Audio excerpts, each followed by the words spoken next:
नमस्कार मित्रांनो, स्वागत आहे तुमचं आपली योजना या यूट्यूब चॅनलवरती। चॅनलवर तुम्ही नवीन असाल तर चॅनलला नक्की सबस्क्राईब करा।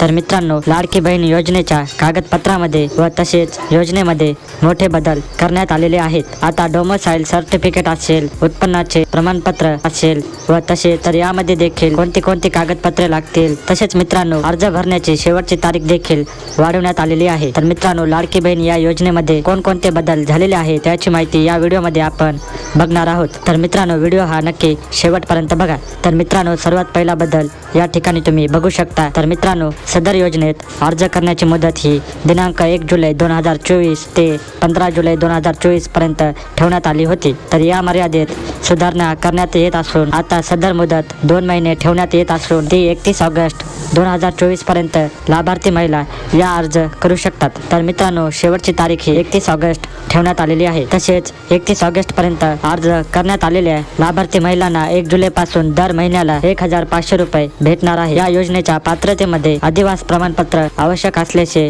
नमूद करण्यात आले होते। म्हणजे जे डोमिसाइल सर्टिफिकेट आहे ते काढणे महिलांना खूप अवघड जात होते। पण आता लाभार्थी महिलेकडे अधिवास प्रमाणपत्र उपलब्ध नसेल तर त्या याऐवजी 15 वर्षापूर्वीचे कोणतेही एक म्हणजे तुम्ही राशन कार्ड देऊ शकता, मतदान कार्ड देऊ शकता किंवा शाळा सोडल्याचे प्रमाणपत्र तुम्ही देऊ शकता आणि जन्माचा दाखला देखील तुम्ही देऊ शकता। या 4 पैकी कोणतेही ओळखपत्र किंवा प्रमाणपत्र ग्राह्य धरण्यात येत आहे। तर मित्रांनो, आता ज्याचे वय 60 वर्ष किंवा 65 वर्ष आहे ते मतदान ओळखपत्र देऊ शकतात आणि ज्याचे वय कमी आहे ते जन्म दाखला म्हणजेच टीसी पण देऊ शकतात। तर मित्रांनो, या योजनेमध्ये तिसरा बदल हा तुम्ही बघू शकता। सदर योजनेतून 5 एकर शेतीची अट ही वगळण्यात आलेली आहे। तर 21 वर्ष ते 60 वर्ष ही वयोमर्यादा वाढून ती आता 21 वर्ष ते 65 वर्ष करण्यात आलेली आहे। तर मित्रांनो, परराज्य जन्म झालेली जी महिला आहे तिने महाराष्ट्रातील आदिवास असणाऱ्या पुरुषासोबत लग्न केले असेल तर अशा बाबतीत त्याच्या पतीचा जन्म दाखला किंवा शाळा सोडल्याचे प्रमाणपत्र किंवा पतीचे आदिवास प्रमाणपत्र ग्राह्य धरण्यात येत आहे। तर मित्रांनो, तुमच्याकडे 2.5 लाख उत्पन्न नसेल तर